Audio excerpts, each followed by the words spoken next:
창세기 2장 15절부터 17절까지의 말씀 우리 합독하시도록 하겠습니다. 다 같이 시작. 여호와 하나님이 그 사람을 이끌어 에덴 동산에 두사 그것을 다스리며 지키게 하시고, 여호와 하나님이 그 사람에게 명하여 가라사대 그 사람에게 동산 각종 나무의 실과는 내가 임의로 먹되 선악을 알게 하는 나무의 실과는 먹지 말라. 내가 먹는 날에는 정령 죽으리라 하시니라. 아멘. 네, 우리가 지난번까지 계속 창세기 2장을 연이어서 이제 했고 3장을 이제 넘어갈 차례인데 3장을 넘어가기 전에 요 선악과 계명에 대한 부분이 또 중요하기 때문에 요 부분만 한번 다루고 지나갔으면 하는 바람이 또 저에게도 있고 또 여러분들에게도 있으실 것 같아서 함께 또 오늘 은혜 받을 하나님 말씀을 함께 준비했습니다. 우리가 함께 말씀을 좀 나누도록 할게요. 여러분 계속해서 말씀드렸던 부분들, 하나님께서 온 우주 만물을 창조하신 창조주 하나님이 되시는 부분부터 우리 계속해서 지금 보았죠. 하나님께서 창조 사역, 그러니까 이 세상 모든 것들을 하나님이 창조하셨는데 이 중요한 부분들, 하나님은 당신이 창조하신 모든 창조물들을 보실 때 하나님의 마음이 어떠하였는가, 이 부분이 굉장히 중요합니다. 하나님은 첫째 날부터 여섯째 날까지 하나님이 창조하신 그 모든 창조물들을 보실 때 한마디로 말하면 어떻게 말할 수 있을까요? 하나님의 마음이 좋았더라. 이것만 기억하시면 될 것 같습니다. 하나님의 마음이 참 좋았더라. 히브리어로 이제 토브라고 합니다. 토브, 좋다. 하나님이 보실 때 선하다, 좋다. 근데 그 중에서도 여섯째 날 동물과 인간을 창조하실 때 그때의 하나님의 마음의 표현이 어떻게 표현되었다고 했습니까? 창세기 1장 31절에 나와 있는 것처럼 하나님이 그 지으신 모든 것을 보시니 보시기에 심히 좋았더라. 보시기에 심히 좋았다라는 표현은 정말 오늘날 우리 현대어로 표현을 이렇게 한다고 하면 너무너무 기뻐, 너무너무 좋아서 기뻐 날뛰는 정도의 그런 너무너무 좋았다라고 이렇게 표현하고 계십니다. 그렇죠? 하나님 창조사역의 절정은 인간을 창조하신 것이고 그 인간을 하나님의 형상을 따라 창조하신 것입니다. 그렇죠? 그래서 하나님께서는 이 온 우주 만물을 창조하신 후에 보시기에 좋았다라고 하셨어요. 그리고 하나님이 보기 좋았던 그 세상 가운데 특별히 에덴 동산을 창설하셨습니다. 그리고 하나님의 형상을 따라 창조하신 아담으로 하여금 거기에 거하며 살게 하셨습니다. 여러분, 에덴이라는 말 뜻을 기억하고 계세요. 에덴이라는 말 뜻은 기쁨입니다. 기쁨. 네. 그래서 에덴 동산은 기쁨의 동산이에요. 기쁨, 즐거움, 만족, 행복, 이런 인간이 누릴 수 있는 최고의 만족감을 줄 수 있는 그 단어가 에덴이에요. 에덴. 그래서 그것이 이제 신약 성경에는 그 표현이 없죠. 그래서 신약 성경에는 낙원이라고 표현되어 있어요. 낙원. 자, 이 에덴, 이 기쁨의 동산이죠. 이것을 하나님이 창설하시고 만들어 주셨어요. 그러니까 특별히 만들어 주신 것입니다. 온 세상을 만드셨지만 하나님은 이 동방의 어느 지역에 에덴이라는 곳을 거기 창설하시고 또 아담을 이끌어 거기에 두게 하셨다고 말씀을 우리가 함께 나눴습니다. 그렇죠? 그래서 이 에덴 동산은 인간이 살기에 가장 행복한 지상 낙원입니다. 거기에서 아담은 하나님과 교제하면서 또 기쁨이 가득한, 행복이 가득한 삶을 누리게 하셨죠. 이 모든 것은 하나님의 은혜로 된 것입니다. 그 에덴 동산에는 자유와 평화와 기쁨과 안식이 있었습니다. 그렇죠. 여러분, 이 에덴을 기억하실 때 몇 가지 기억하실 부분이 있는데, 첫 번째는 이제 에덴의 뜻에 대해 기억하고 계시면 좋을 것 같고요. 또 하나는 여러분, 에덴이 실제하는 곳이라고 믿습니까? 에덴? 에덴은 실제하는 곳일까요? 아니면 많은 인류학자들이나 또 종교학자들이 이야기한 대로 에덴이라는 곳이 없었는 것 같은데 에덴이라는 곳을 조금은 이제 성경을 쓴 사람들이 약간 신화적 요소를 가지고 당시에 있었던 고대 근동의 그 신화의 세계들이 있거든요. 그것을 빌어온 것이다라고 많은 그 종교학자들이 이야기하기도 해요. 그렇지만 우리의 믿음은, 천지 창조를 믿는 우리의 믿음은 에덴을 하나님이 창설하셨다는 것도 믿는 믿음입니다. 할렐루야. 그래서 에덴이라는 것은 실제한 곳이고 역사적인 장소입니다.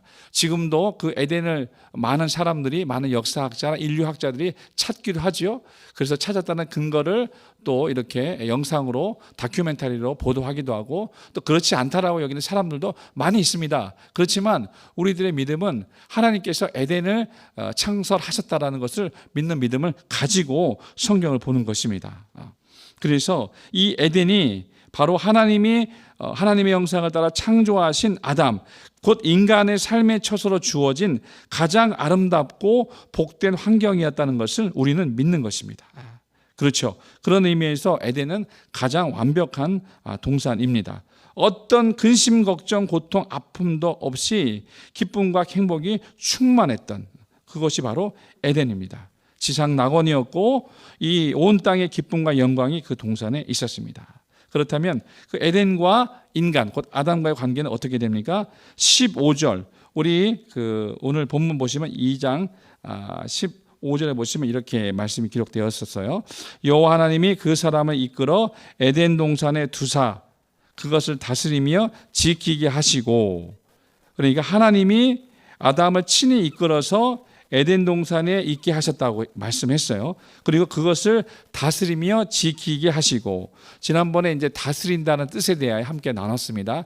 다스린다는 뜻은 개역개정 성경에 보면 경작하다라고 나와요. 경작. 그러니까 개역개정 성경에 보면 에덴에 아담을 이끌어서 그곳을 경작하며 지키게 하셨다라고 말씀하고 있는 것입니다. 이 다스린다는 뜻, 곧 경작한다는 뜻은 아바드라는 이제 히브리어에서 나온 것인데요. 그것은 인간으로 하여금 그 에덴 동산의 관리자로 두시고 수호자로 두셨다는 것을 말합니다. 그러니까 에덴 동산을 잘 가꾸고 지키고 보존하라는 것을 의미하는 것이거든요. 잘 가꾸고 돌보아야 할 그러한 권한과 권리가, 그리고 또 책임과 의무가 아담에게 있었습니다. 그렇죠. 이 부분이 또 중요한 부분입니다. 그러니까 아담과 에덴의 관계를 생각할 때, 에덴은 누구를 위하여 하나님이 만들어 주신 곳입니까? 하나님께서 아담을 위하여 친히 만들어 주신 곳이라는 것, 이 부분이 굉장히 또 중요합니다. 그리고 하나님은 이 아담을 에덴 가운데로 끌어오셔서 그것을 다스리며 지키게 하심으로써 인간을 모든 자연의 지배자와 수호자로 세우셨다는 것. 그렇죠.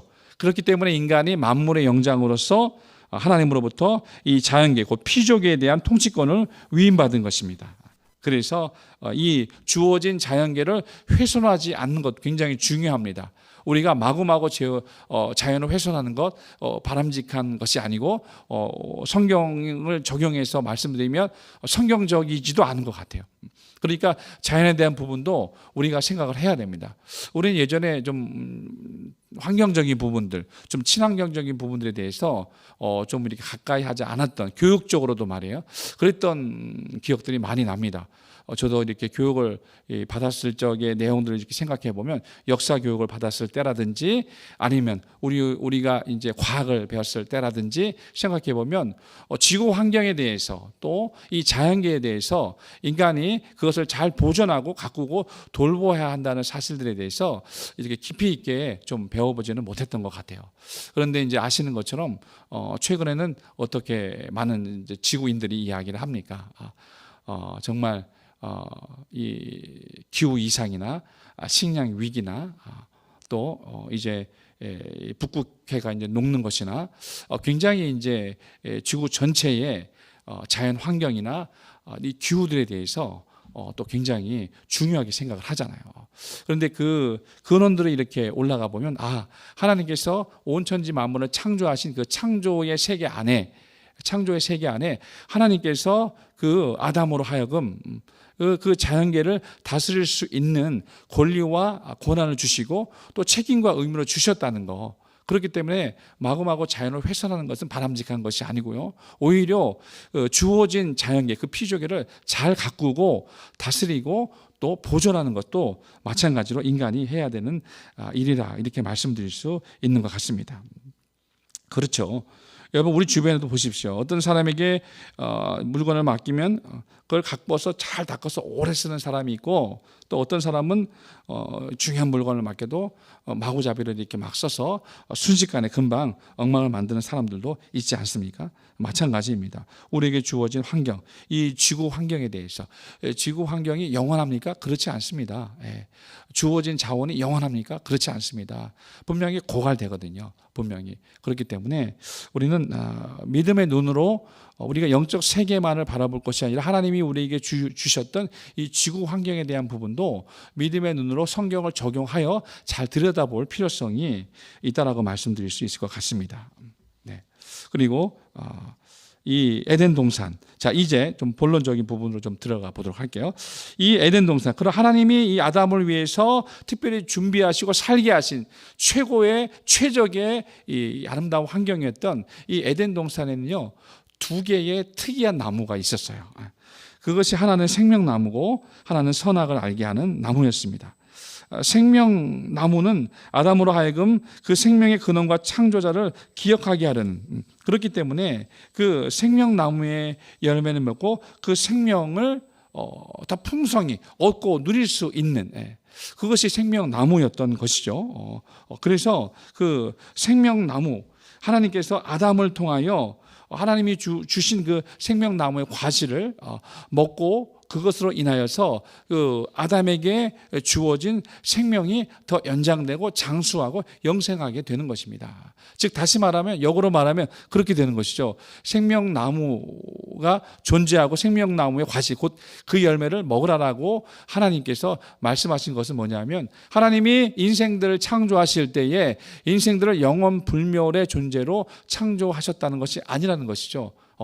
인생은 언젠가는 죽게끔 하나님이 창조하셨다는 것이잖아요. 그러니까 생명나무의 과실을 먹게 하신 것입니다.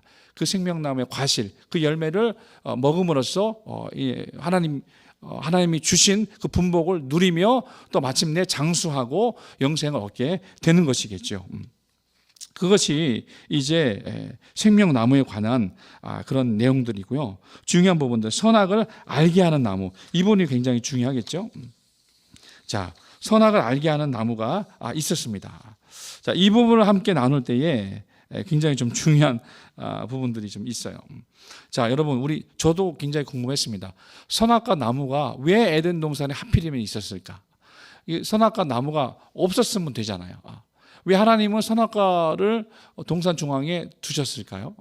그리고 왜 그것을 아담과 하와가 따먹을 줄을 알았을까요? 몰랐을까요? 굉장히 예전부터 좀 궁금했던 부분이기도 합니다. 많은 사람들이 또 그러한 기독교에 대한 많은 궁금증을 가질 때 반드시 갖는 그 질문 가운데 하나입니다. 선악과에 대한 질문이 있습니다. 왜 선악과를 만드셔서 사람으로 하여금 범죄하게 하셨나, 이거죠. 자, 이 부분을 우리가 한번 다뤄보려고 합니다.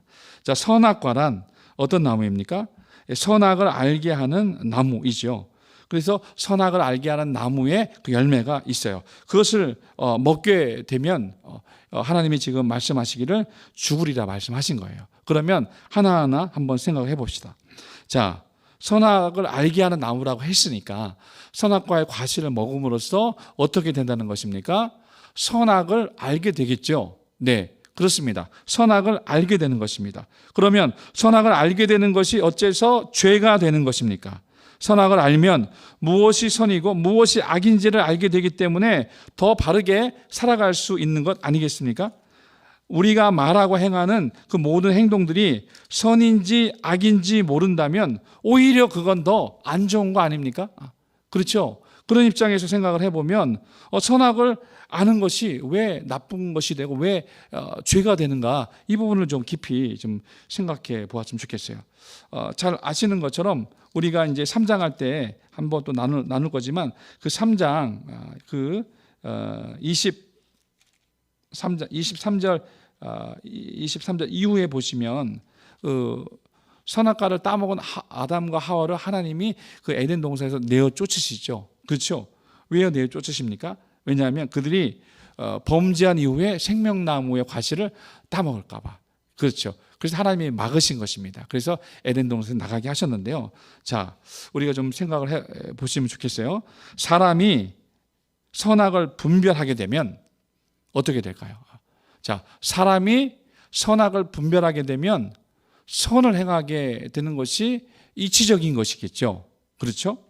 그런데 우리가 깨닫게 되는 것은 우리 지금 현재의 삶에도 마찬가지입니다. 우리가 깨닫게 되는 것은 뭐냐면 인간이 선악을 분별하는 순간에 우리는 선을 행하는 것이 아니라 오히려 악을 행할 때가 많다는 것입니다. 그렇죠?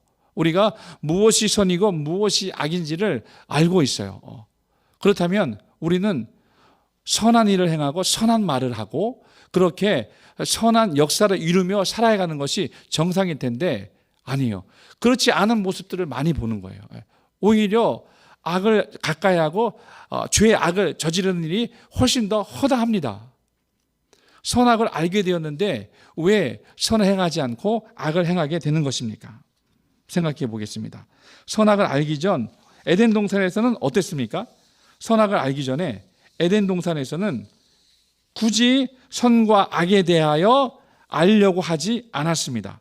이게 무슨 말이냐면 에덴 동산에서 선악과를 따먹기 이전에 아담과 하와의 그 모습을 한번 생각해 보세요. 에덴 동산에서 선악과를 따먹기 이전에 정말 하나님의 그 은총으로 하나님의 은혜로 에덴 동산에 있는 모든 것들을 다 임의로 먹고 누릴 수 있도록 하나님이 축복하셨어요. 그렇죠? 그러니까 그들이 하나님의 사랑과 은혜로 살아가는 것입니다. 선악과를 따먹기 이전에 에덴에서의 아담과 하와의 상태이에요. 그러니까 그때는 선악을 행하지 않고도 살아가고 있었다는 이야기입니다. 자, 우리가 자녀를 낳을 때요, 그 자녀가 선을 행하거나 악을 행하거나, 자, 이것을 하지 않아도 그 자녀가 있다는 것 자체로 우리가 사랑스럽고 또 좋지 않겠습니까? 그렇죠. 자녀를 낳았어요. 여러분들 다 이제 여러분 가정에 자제가 있는 줄로 압니다. 그러면 우리의 자녀들을 생각할 때에 자녀들이 어려요. 그 자녀들이 뭔가 선악을 분별할 수 있는 그 분별력이 어릴 때는 없잖아요. 무엇이 선인 것이고 무엇이 악인 건지 모르잖아요. 근데 그들을 보는 부모의 마음과 눈빛은 어떻습니까? 그 아이가 선이 무엇인지 알고 선을 행하기 때문에 그 아이가 막 사람스럽고 좋은 것입니까? 그렇지 않죠. 그 아이가 있다는 것 자체가 좋은 거잖아요. 그 아이가 있다는 것 자체가 사랑스러운 것이잖아요. 마치 그것처럼 에덴 동산에서 죄를 짓기 이전에, 그러니까 선악과를 따먹기 이전에 아담과 하와의 모습을 하나님이 보실 때는 그들의 모습 자체만으로도 기쁘고 좋은 거예요. 그들이 선악을 아는 것 이전에 그 모습 자체가 기쁘고 사랑스럽고 좋은 것입니다. 그렇죠. 그렇지만 이제 어떤 상태가 되는 겁니까? 아담과 하와, 그리고 하나님의 사랑과 은혜가 충만한 가운데 에덴 동산에서 모든 축복을 다 누리며 살았던 그 아담과 하와가 이제 선악과를 따먹고 나니까 어떻게 되었습니까? 그들이 선악과를 따먹은 후에 그들 스스로 이제 선악을 알게 되었어요. 선악을 알게 됐는데 그 다음 행동이 어땠습니까? 하나님의 낯이 두려워 숨게 되었다는 것입니다. 선악을 알게 되었다면, 무엇이 선인지 무엇이 악인지 알게 되었다면 올바로 분별할 수 있는 분별력이 생긴 것인데, 그 분별력을 가지고 선을 말하고 선을 행하고, 그리고 선이 하나님인 줄로 알고 더 하나님을 가까이 하면 될 터인데 오히려 하나님이 두려워하여 숨었다고 이야기를 합니다. 무엇을 말씀하는 것입니까? 이 선악을 안다는 말은요, 조금 더 구체적으로 이야기를 하면 악의 눈을 뜨게 되었다는 말입니다. 그렇죠. 옳고 그름에 대한 자기 기준이 이제 생기게 되었다는 것입니다. 옳고 그름에 대한 자기 기준을 가지고 비판하고 정죄하는 존재가 되었다라는 의미입니다. 인간이 하나님처럼 된다고 사단이 속였죠. 그 속임 가운데는 어떤 의미가 들어 있습니까? 이제 너희는 선악을 분별하여 하나님같이 될 거야. 이렇게 사단이 속였잖아요. 그런데 그게 아니었어요. 선악을 분별하게 되니까 오히려 다른 사람의 죄를 끄집어내고 다른 사람을 정죄하게 되고 다른 사람을 심판하게 되는 그러한 존재로 전락해버리고 말았다는 것을 의미합니다. 그러니까 겉으로는 마치 선악을 분별하는 존재가 된 것 같지만 실상은 선악을 판단하는 기준과 원칙을 하나님이 아닌 자기들 스스로 결정해 버림으로써 오히려 죄악이 훨씬 더 번식하게 만들었다는 것입니다. 하나님에 대한 기준이 아니라 선악에 대한 자기 기준을 갖게 되었기 때문에 그렇게 된 것입니다. 그래서 그 다음 역사를 이렇게 한번 생각해 보세요. 여러분, 모세 시대에 10계명이 나왔어요. 10계명. 그렇죠? 이제 하나님을 사랑하는 것과 또 우리 내 이웃을 내 몸같이 사랑하는 것, 결국 그것을 함축적으로 이제 줄어들게 되는데, 처음으로 이제 이야기를 하면 그 10계명이 모세 시대에 세워진 이후에 그 다음이 어떻게 되는지 아십니까, 여러분? 그 다음에 그 계명에 또 갖가지 세부 조항과 그 세부적인 그 안들이 계속해서 더 붙어요. 더 규정들이 더 많이 붙어요. 안식일 규정이 더 수십 배로 더 수십 가지, 더 수백 가지로 더 늘어나게 되고, 그래서 마침내 유대인들은 그 계명을 몇 가지나 만들게 됩니까? 613가지나 만들게 되는 거예요. 613가지. 그렇게 더 늘어나는 것입니다. 그렇게 하라라는 계명, 하지 말라라는 계명, 그렇게 하면 죄가 된다는 계명, 그렇게 하면 악이 된다는 계명, 그것을 그들 스스로가 만들어낸 것이잖아요. 악에 대하여 눈을 뜨게 된 것이라는 말씀입니다. 왜? 그것을 잘 지켜야 하나님과의 관계가 비로소 올바르게 된다라고 그렇게 유대인들이 믿어서 더 많이 그 계명을 늘리게 되고 613가지나 만들게 되고 죄가 이렇게, 악이 이렇게 무섭게 늘어가게 된 것입니다. 오늘날 나라와 나라가 전쟁을 합니다. 민족들 간의 대립과 싸움이 여전히 처치에 일어납니다. 왜 그렇습니까? 옳고 그름을 분별하는 가치관 자체가 각각 다 다르기 때문에 그렇습니다.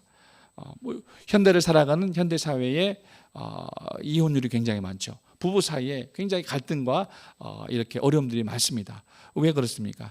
각각이 가지고 있는 옳고 그름에 대한 판단과 기준 자체가 서로 다르기 때문에 충돌을 하는 거예요. 갈등이 생기는 거예요. 내가 맞고 너는 틀리다 이거죠. 내가 잘했고 너는 잘못했다.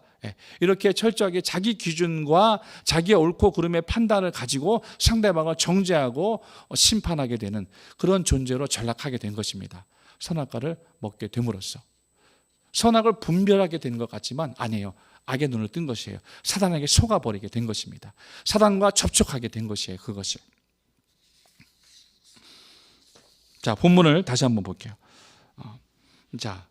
자, 이 에덴 동산이에요. 그 에덴 동산의 한가운데 중심에 있었어요. 그 중심에 선악과 나무가 있었어요. 그리고 하나님께서는 그것을 먹지 말라라는 명령을 주신 것이에요.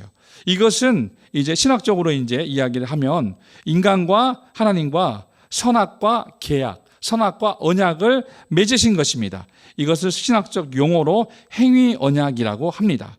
그러니까 무슨 말입니까? 선악과를 먹느냐 또는 먹지 않느냐에 따라서 영생과 영벌이 결정되는 그러한 언약인 것입니다. 죽음과 영생이 결정되는 그러한 언약인 것입니다.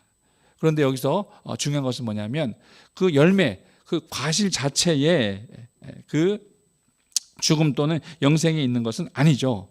무엇이 더 포인트겠습니까? 하나님의 말씀에 불순종한 것이 포인트가 되는 것입니다. 그 선악과의 과실과 그 열매의 포인트가 있는 게 아니에요.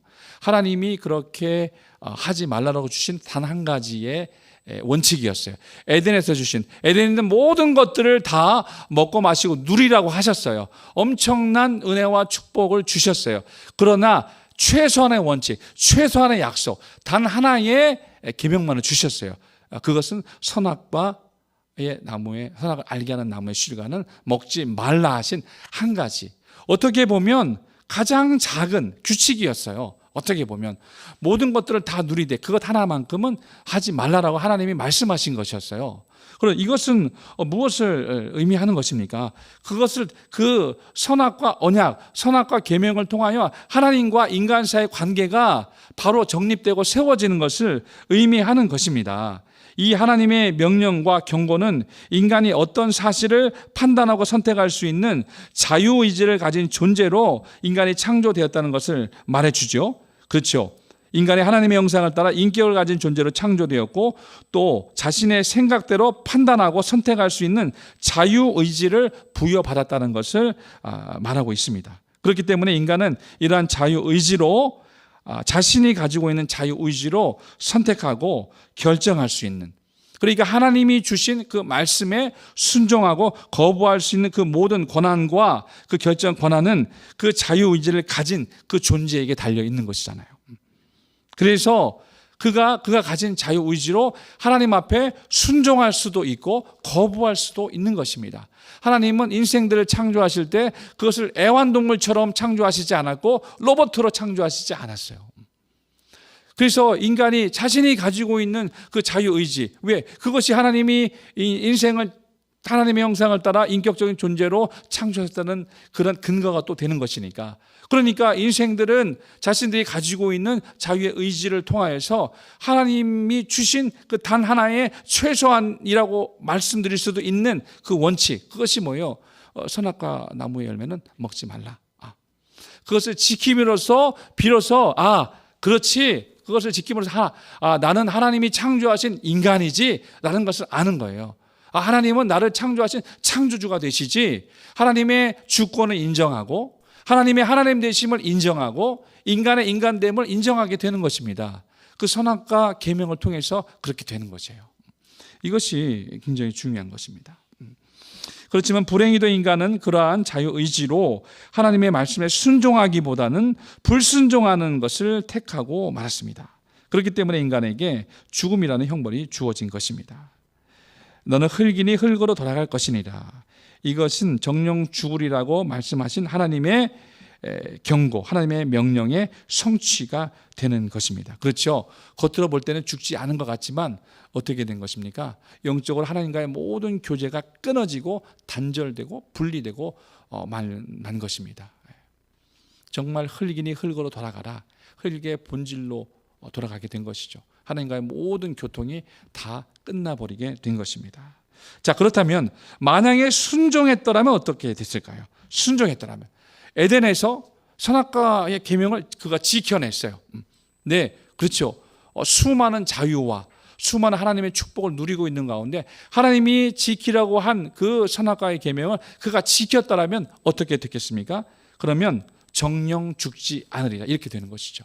정령 죽지 않으리라. 곧 불순종할 때 정령 죽을 것이라는 얘기는 순종할 때에 정령 죽지 않으리라는 것을 충분히 얘기해 주고 있는 것입니다. 주와 함께 그 에덴 동산에서 어떠한 의식주의의 불편과 또 근심, 걱정, 고통, 아픔 없이 주님과 함께 하나님과 함께 주인 되신 그 하나님과 함께 영원한 영생의 삶을 살게 된다는 것을 암시해 주고 있는 것입니다. 정리하겠습니다.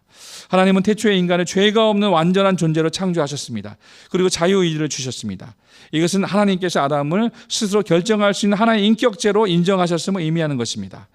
다시 말하면 아담과 하와는 자신의 의지로 하나님을 따르도록 창조되었다는 말입니다. 자유의지는 어떤 말입니까? 어떤 사실들에 대하여 그것을 자발적으로 선택하고 결정할 수 있는 능력을 말합니다. 이것이 하나님과의 관계에서 어떻게 나타났습니까? 하나님은 아담과 하와가 자신의 말씀에 순종할 수도 있고 불순종할 수도 있었지만 위험을 감수하시고 자유의지를 주셨습니다. 그리고 아담과 하와가 인격적 존재로 창조됐다는 것을 보여주시기 위해 선악을 알게 하는 나무를 만드시고 그것을 먹지 말라고 직접 말씀하신 것입니다. 그러니까 하나님께서는 인간이 자신의 자유의지로 하나님께 순종하기를 하나님은 원하셨다는 것이죠. 여러분, 하나님께서 만약에 주일날 예배드리러 오시는데 내가 마음이 두 마음이에요. 예배 가고 싶은 마음이 있고 친구 따라 놀러 가고 싶은 마음이 있어요. 그러면 하나님께서 강제로 우리 다리 몽둥이를 막 분질러서 강제로 예배를 오게 해요. 하나님 그렇게 하실 수 있는 능력이 있잖아요. 그런데 하나님은 그렇게 하십니까? 그렇게 안 하십니다. 우리가 우리의 마음을 가지고 오늘 내가 하나님을 만나러 가야지, 정말 우리의 마음의 의지가 순전하고 자원함으로 스스로 결정하여 하나님의 전에 나아가 예배하기를 하나님이 기뻐하신다는 것이죠. 그렇죠. 맞습니다. 하나님은 우리의 다리를 부러뜨려서 교회에 일부러 그렇게 고의로 강제적으로 앉혀놓지 않으신다는 것입니다. 왜냐하면 하나님께서 우리가 하나님을 즐겨 순종하기를 원하시기 때문에 그렇습니다. 그런 의미에서 이 선악과는 피조물인 아담과 창조주 하나님과의 관계를 규정해주는 도구가 된다라고 그렇게 말씀드릴 수 있습니다. 정리가 좀 이제 되십니까? 그러므로 선악과는 사람은 피조물이요 하나님의 말씀에 순종하도록 지어진 존재임을 알려주는 나무입니다. 본회퍼 역시 신학자인 본회퍼 목사님이에요.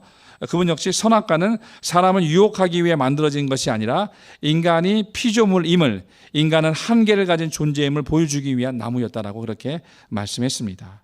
그러므로 아담이 선악과 계명을 지킴으로써 창조주 하나님의 주권과 창조 질서를 늘 깨닫고 하나님의 말씀에 자발적으로 순종하여 진정한 자유를 누리고 하나님을 기쁘게 섬기게 하려고 하나님이 주신 것, 그러니까 선악과 계명의 법을 통해서 하나님의 하나님 되심과 인간의 인간됨을 알게 하시려는 것, 그것이 선악과 계명을 주신 이유가 되는 것입니다. 할렐루야.